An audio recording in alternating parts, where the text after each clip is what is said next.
will direct you guys on how you'd like for you to participate. So without ado, let's go ahead and turn it over to Miss Rama for the introduction. Hi, this is Rahma. So today our presenter is Mr. Nawfall Ezzagaghi, professional engineering, the Deputy Director of Environmental Service with Lane County. He came to the United States at a young age of 17, barely spoken 2 words of English. Persevered in his study, learned the language. He knows a total of 3 languages, and the cultures, emphasis on cultures, as he originally settled in Boston. Then he leaped faith into Arkansas to transition to Tallahassee for the last few decades. He is licensed professional engineer in the state of Florida and currently the Deputy Director of the Environment Service Division with Lane County. To you, Mr. Nawfall. Okay, thank you, Rahma, and thank you, Siddiqui, for giving me the opportunity to participate into your program and also providing some of the information we have here about floodplain and the issue of building within floodplains or not, what have you. At this time, I'm going to go ahead and turn off my camera. That way, everybody concentrates on the slides, and we'll coordinate that way. So the big question here is floodplains. We all know that in Leon County, there are a lot of areas that have floodplains. And should we build or should not we build on these things? Is it all a matter of perspective? I'll start here with a little joke here. Engineers don't have really good jokes, but this is one I think that will chuckle everybody. You got 3 engineers, mechanical, software engineer, and civil, and they were driving to a conference, and all of a sudden their car stalled on the road. What are we going to do? So the mechanical engineer says, hey, it's probably a mechanical problem. I'll get my toolbox out of the truck, and I bet I can fix it. The electrical engineer says, no, I'll bet it's an electrical problem. I have my multimeter with me. Let me check it out and show you how it's done. Finally, the software engineer says, I have the solution. Let's get out the car and then get back in. I'll bet we'll be back right on the road, no time. It's all a matter of perspective of how we see things and how we deal with the problems as they occur or issues. Floodplain. This is very rudimentary sketch that I had drawn, but it takes us through the steps of how we end up with the areas that flood in our land. So here you have your trees, you have a non-developed area, then all of a sudden you get your rainfall. And we are all very familiar with those in Florida, especially in the spring and summertime in the afternoons. Right after that, you start getting infiltration, and that water seeps all the way down to the low areas. Right after the infiltration, the soils tend to start getting a little bit saturated. So you have all these areas where you have saturations. I don't know if you can see my mouse. Can you see my mouse right there? Yes. Okay. So those are all the ponding areas where your water starts, because of the soil saturation, you start having ponding. The next thing, we get some sunshine. Well, with the sunshine, guess what? You have the evapotranspiration. That's what that ET stands for.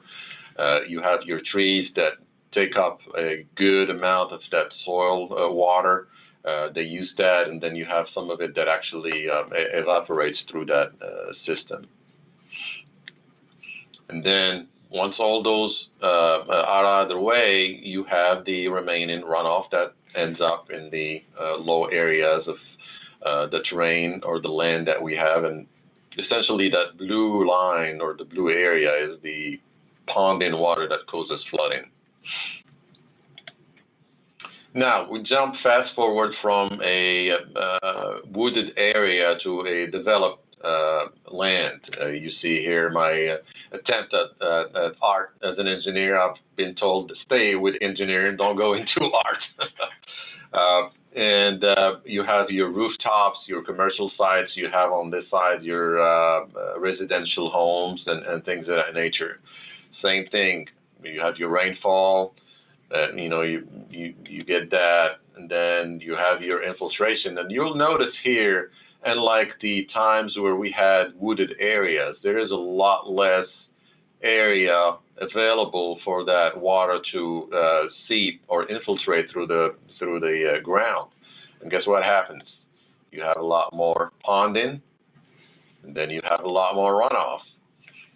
The trees that used to uptake for the evapotranspiration are not that many, which contributes to the amount of runoff that you get. So initially, if you recall the earlier graphs, we had the water going up to here. Well, now it's going over on this side. This is just a simplification of what we see out there in our city.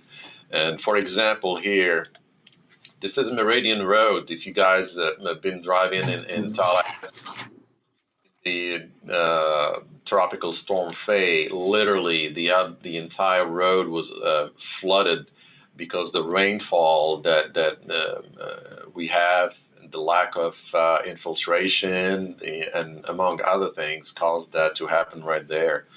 And this is what we call a moving water body. There are two types of floodplain. You have a flood that happens when you have like a river or moving block of water.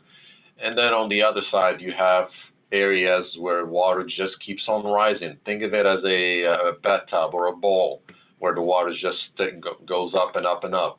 And here in Mailer Road, in what we call the Mailer Closed Basin, we had water actually getting into people's homes, which was a problem.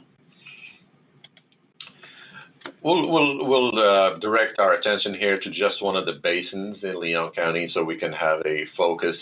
The Lake Jackson Drainage Basin. I believe a lot of your students here are familiar with the Lake Jackson itself, and then the Lake Jackson in general. The Leon County Environmental Management Act actually specifically prohibits placing structures at or below the elevation of 96.5, which is the flood elevation. And we do that to make sure we prevent potential losses due to flooding for new homes. The area of the Lake Jackson is about, I would say, 43 square miles, which is very significant. And the lake floodplain, as I mentioned, is at 96.5 NGVD, which is the National Geodetic Vertical Datum. This is the boundary of that basin all the way around. This is the main city of Tallahassee center. That's the lake itself. But when you flood, you have flooding that goes beyond that because the contours or the terrain falls around it. And you can tell that we have all these homes in here that may be subject to that flooding. Additional factors that affect, for example, the Lake Jackson floodplain. You have all the added impervious surface, like we were showing earlier in our slides.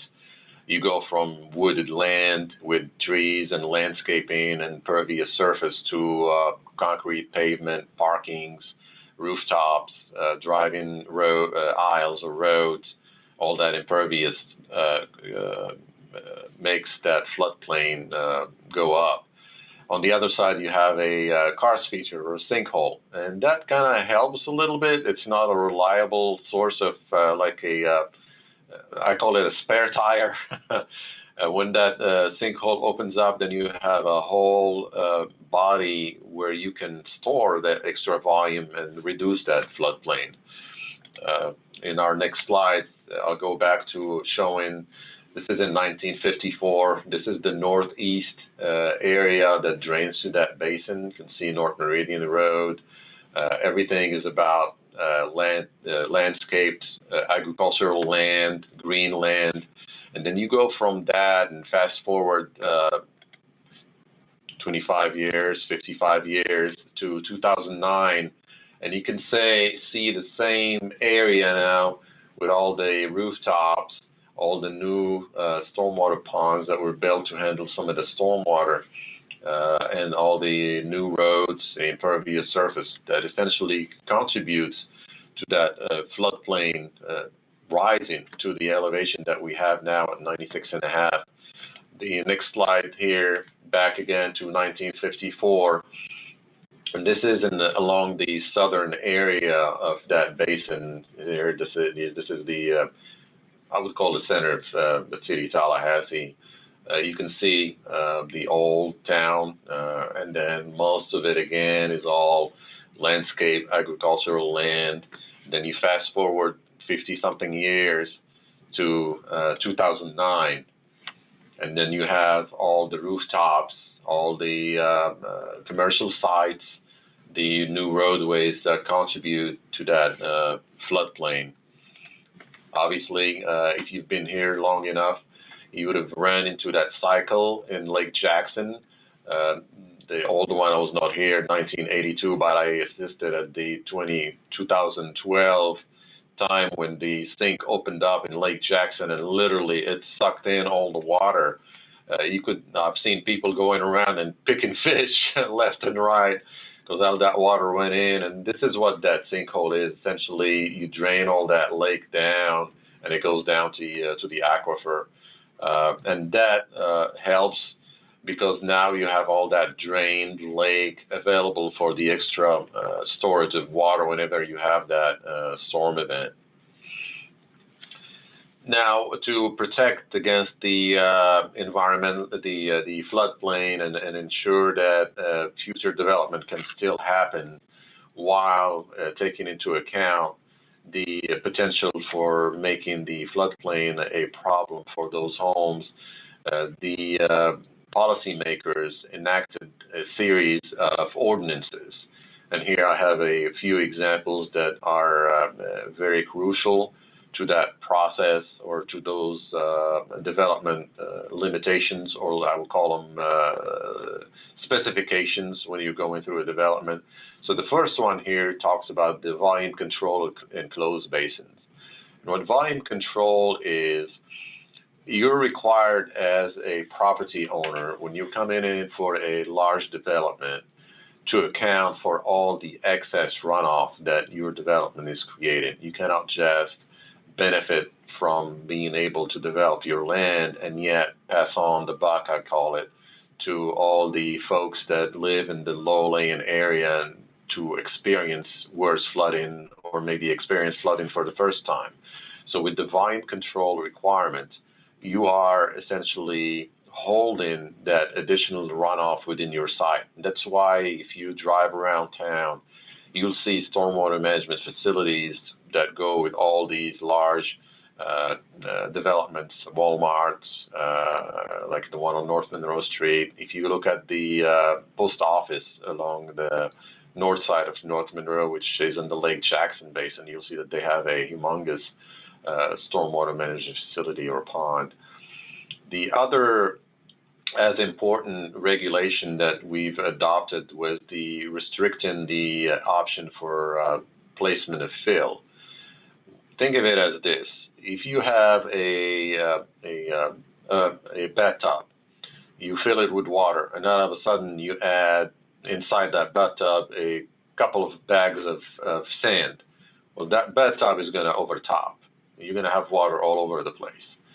That is not allowed. Essentially, take that image that you have there and multiply it by a few hundred times scale, and think of it as a land where someone comes in, development, and says, you know what? Because I want to build a commercial site here, I'm going to bring all kinds of fill, move this floodwater onto someone else, and I'll be able to build what I want. Well, that's not allowed. You can build on your site, but you cannot build on your site with the detriment on other people in the community. You have to build responsibly, account for your the conditions that are on your site, and make sure that if your project is generating excess runoff, or if you have a floodplain on your area that has been modified or altered, You can build on that, but you have to make sure that the volume compensating volume is provided within your site. And then the last one, but not least, because the rules in general are not retroactive, otherwise we'll have riots all over the place, going back to the homes and what have you that were built back in the early 50s and so on. We've enacted new rules that require all new improvements, especially the ones that are in areas of flooding, to have their finished floor elevations to be at the flood protection elevation. What you say, what do you mean, Nawfall, by flood protection elevation? What do you mean by their finished floor elevation of the homes? When you build your home, you want to make sure that that floor where you walk into your house is elevated high enough to make sure that if there is that event, like Tropical Storm Faye or Michael, when they came through with the 12-inch runoff, that water is not getting into your home and causing damage. And to do that, you have to, one, determine what that base flood elevation is. That's done through a licensed civil engineer. They look at that information, they conduct a quick analysis, and find that, for example, for Lake Jackson, the flood elevation was 96.5.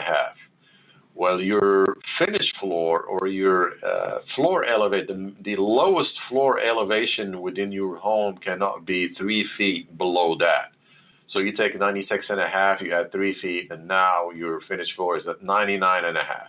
So even if you have that flood event that happens, you're still safe. You're not going to have flood damage or losses inside your home because of that event. And those are three of the main protections, I call them, that we've adopted in working with our policymakers. When we present them with the technical background, the engineering information, we're very lucky in Leon County that our leaders listen to the science and they listen to their engineers, and we work through this process to implement and they adopt policies that are very, very helpful to the community overall. And with that, I think I tried to get through the presentation relatively quickly so we can open it up to questions.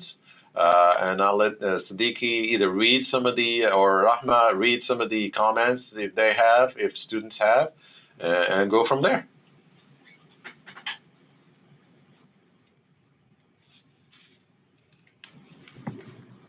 Okay, we don't have any questions in the comment section. Does anyone have any yes, questions? Siddiqui, this is Dr. Banusi. Okay. Thank you again for the presentation. I was listening intensively. This is the Dean School of Environment. I want to welcome you and thanking you for your presentation, by the way, very insightful. One of my comments about this has to do with, you may or may not have heard about the vapor intrusion. I was thinking one of the ways to sometime have attention to the policymakers is to make connections of an important topic like floodplains to vapor intrusions, in my view. Your example of the bathtub was a good example. You made the comment that if you imagine filling up the bathtub and you set up from 1/4, a half, and then you fill it up, after a while, the bathtub is slowly sipping down, as you rightly noted. Then there's an intrusion of contaminants from the bathtub that could start to intrude or extrude, if you will, right? That is true with, that's true with contaminants also that we've seen in major Superfund sites where chemicals that ordinarily are no issues are now sipping underground and coming back up again as vapor intrusions, similar to what radon does. So we have contaminants that generally do not cause any health concern.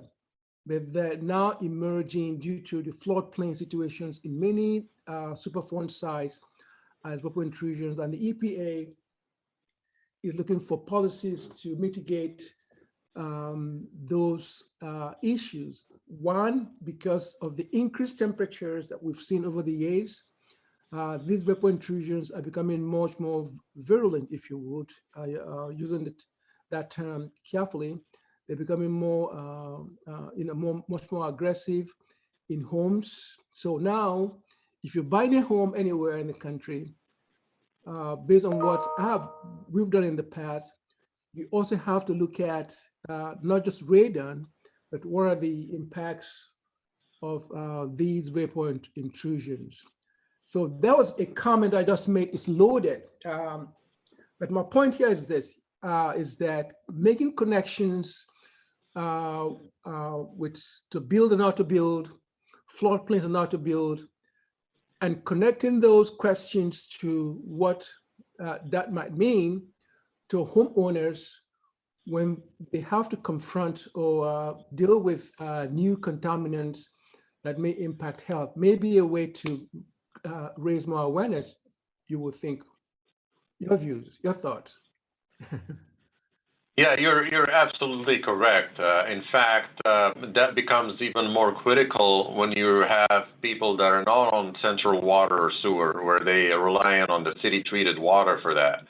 When you have out in the rural areas where people have wells and they have to rely on that aquifer to contain water that is relatively free of those contaminants, it becomes more critical.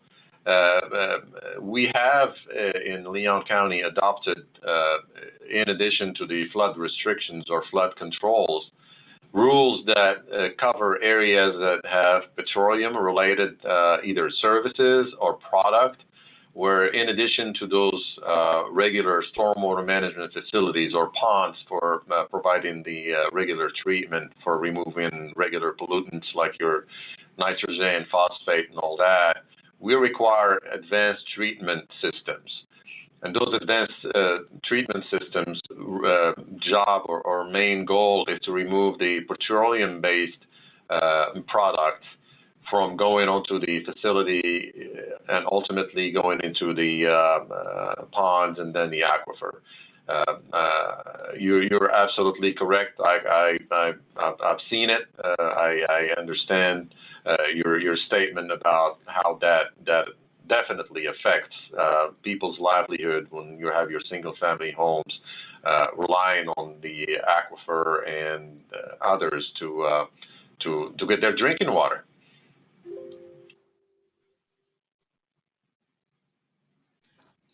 And then just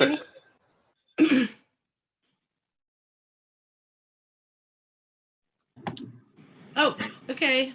I enjoyed your presentation. I have a hydrology background, and I was wondering, I was at Costco the other day, and I saw they're developing that whole valley behind Costco, and that leads right into Lake Lafayette. And, it looks incredibly vulnerable down there. And I don't know what kind of level, I don't know if you know about if you're on that project or not, but it looks like a really bad place to put a housing development from a flooding perspective. So if you had any comment about that or not. That's the area between Tom Brown and, right? It would Yeah, Mayhem, like behind Costco is that whole, Weems Pond is above. Yeah, there's a community there already too called Weems. It's Weems Plantation or something. Okay. And it was like the whole Falls Chase area, and then is Lake Lafayette drainage. It goes right into Lake Lafayette, which is also a sinkhole lake, like Lake Jackson. And it just seems like a really bad place to put a development in such a low valley. I don't know. Anyway, comments there. Yeah, Christy, thank you for your input. I'm the one that the developer had to argue with, saying, "Oh, we don't need to do this. Can we just move on?" And usually developers, they like to minimize how much they have to do to build a project. In this case, they have actually a large stormwater management facility that is being designed that will hold the additional runoff and provide the treatment to remove the pollutants that we talked about before it gets to the Lake Lafayette. They have a wet detention facility. It's a large, very large pond that they're designing and they're building to allow and to account for all the rooftops, the impervious surface that they are building.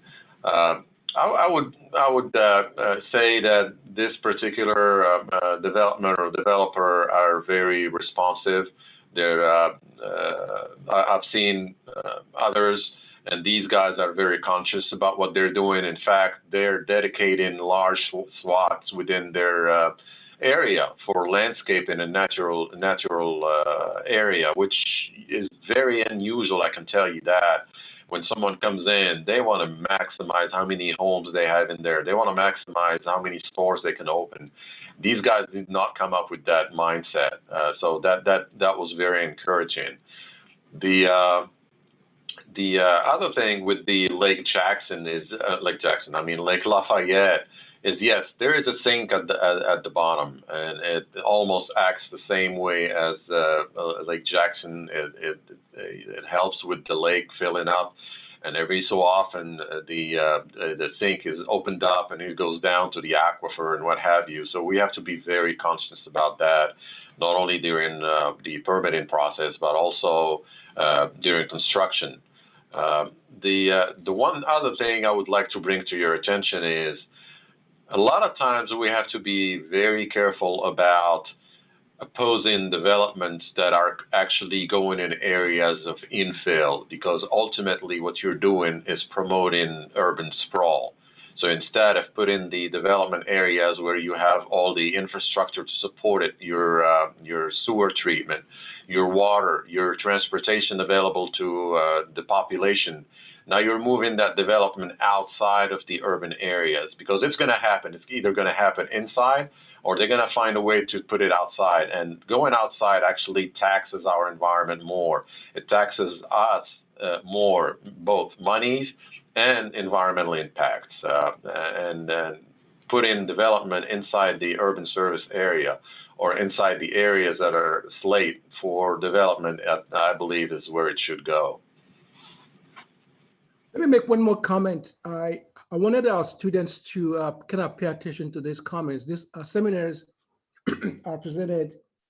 I know we have to listen to them and then we go back, but I want to make sure that our students are also paying attention to how this might be used to influence your dissertations, your thesis, or any research that are ongoing now. The point I made earlier when I talked about vapor intrusions, I know many of you guys are working with contaminants, contamination issues and policies, right?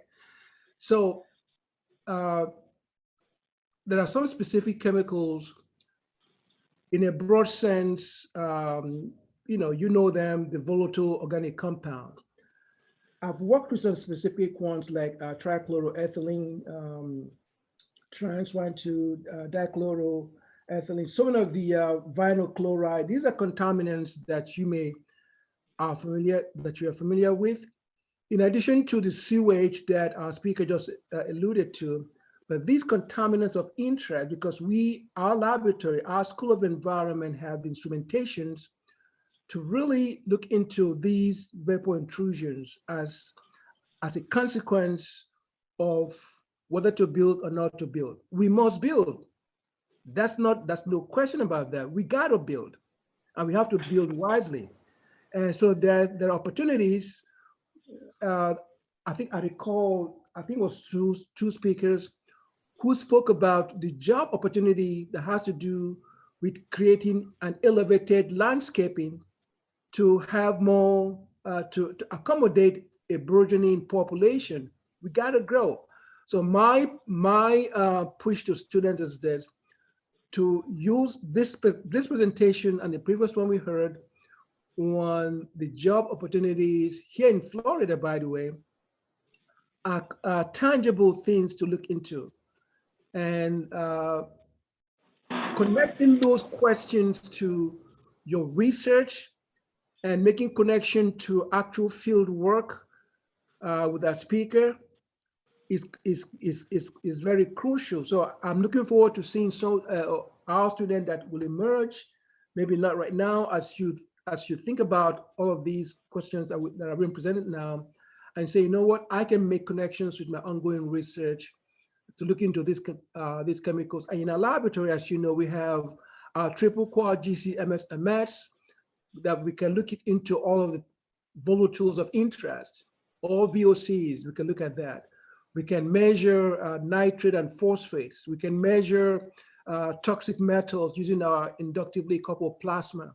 We have so much instrumentation in our laboratory that I'm looking forward to seeing some of you really making connections with our presentation from the seminars to your actual work. That's the only way we can make differences in what we are being shared. Okay, so you can see this is this is the dean's comments right there. This is speaking to having my professorial hat now, trying to really push students to making sure they are taking advantage of these valuable information to enrich their dissertations, right? So I'm gonna stop here, right? Okay, thank you, Dr. Ibanisi. I'm gonna go to unless Mr. Nawfall, you had anything you wanted to add to that, I can go into the questions in the comment section. Yeah, we'll go to the question. Okay, so the first one's from Khalil Valsin. Thank you for the presentation. What about the use of canals? Was that one of my words? I can't say the canals. Is there a policy to control runoff into those? The canals can be used. You will see some of those actually in the area of where the schools are by FEMA and FSU, where you have canals that are built to make sure those excess runoff is captured and conveyed. Now the attention we all need to make and pay is, where's that water ending? Unless you dig a canal all the way to the Gulf, someone's property is being impacted by what we are doing in the city of Tallahassee and the upland areas. So the answer is yes, you can use those to convey runoff. However, we need to be very conscious about the end point. Where are we discharging these to? We can't just move the problem from us and dump it on our neighbors. That's a no-no. Okay. I had a question. Oh, Yeah. I'm sorry, go ahead. Oh, I'm not from Florida, but I do know that I've heard Florida's prone to sinkholes. And is that due to the increase of runoff? And then how would you be able to stop that if it's an increase in runoff? The increase of runoff is causing that. The sinkholes, especially in this area, are a combination of both. Yes, runoff with pollutants in it expedites the dissolution of the lime rock under those areas, and eventually it gets to a point where the supporting bedrock is thinned out enough where you have collapse. It's not really man-made. It's there. The only thing then that we as humans have done is expedite how quick that lime rock dissolves and how quick those things turn into active sinkholes. For example, the Lake Jackson, where you see the sinkhole that I'm showing here on the screen, that has been historical like that. In fact, the Native Americans, the name they gave to Lake Jackson was disappearing water. And that used to happen because you had a sink, and every so often it will open up, the water will go away, and then it will close back up again, and then it goes into that cycle. Oh, okay. Thank you. Cool. Okay, and next question comes from Ben, Dr. Oshote. I believe this is coming from you, Ben. Florida is also prone to sinkholes in a number of areas due to topography. formation. Do you know if we have policies that address this as a precaution for builders? I think we kind of talked a little bit about that. Yes, I still can provide additional information. Okay. We have regulation or ordinances that address that, especially when you're coming in for a large development, where we require you to do geotechnical work, borings to show us what's under the area where you're proposing to place your stormwater management facility or your pond. Obviously, we don't want to put a pond in an area that's going to collapse and then just send more pollutant to that area to just make it go speedy directly into the aquifer. We don't want to do that. There are some geotechnical requirements that the engineers have to follow and evaluate before they decide, all right, this is where we're going to place our stormwater facility. Yes, these are bound to be in the lower area of your development if you want the water to flow there by gravity, which most of them do. But at the same time, we have to be careful about placing these, and we do, in areas that have karst sensibility. To caveat all that, there is a project that I worked on years ago on Appalachian Parkway. I think it was a Dollar General. You would not think that that area will be subject to karst activity because it was in a hill. And lo and behold, they started excavating and building, and they were paving the area, and all of a sudden, a sinkhole opened up on top of the hill. You would think the sinkhole would be at the bottom of the area. So there is no rhyme or reason for where sinkholes happen or occur. We just have to be diligent about it.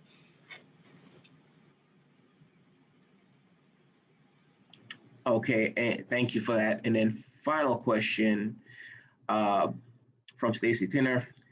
With those stormwater management systems at residential areas, are those systems tested for contaminants? No, we do not test them for contaminants. The methods that we have is, first, we went through the state, DEP, and the scientists went through a process to determine what system would be good to have to remove certain pollutants from the surface runoff. And then they prescribed, if you want to reach that, then these are the methods that you need to use. We took it a step further here in Leon County, where we're at least in the lowest areas or the less regulated areas, we're about, I would say, 2.5 to 3 times the standards that the state has. And other areas where they're sensitive to pollutants and potentially surface impairments, we have them up to, I would say, maybe 10 times what the minimum state requirement is for removing the pollutants from the surface water. Unfortunately, some of these don't go beyond the regular pollutants that you have, like the professor was just referencing earlier. We don't go into detail of handling those chemicals. Those are handled by the state DEP. Okay, thank you. And are there any other questions?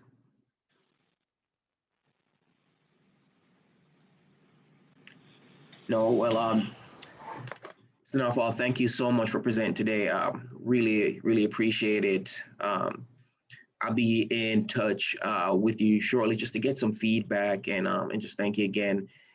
For anyone that has any or you can think of any questions after, please feel free to send them to me and I'll send them over. And if you have a PDF of this, Mr. Nawfall, of that you'd like to share with the students, I'll gladly take it and forward it to them as well. Okay, I will go ahead and email you the PDF of the presentation. I will also include the name, contact information of our Leon County Public Works section that deals with water quality. I've heard the professor talk about sampling and all that, and it will be, I believe, a good opportunity for your students to maybe reach out to these people that I'll give you the contact for, and maybe volunteer to participate into the water sampling that we conduct and go from there. I know they're not going to be able to say, okay, all 30 people come in and do that, so it may have to be first in, served approach, but I think there's an opportunity for that. Okay, great. Thank you for that. So I'll be on the lookout for it, and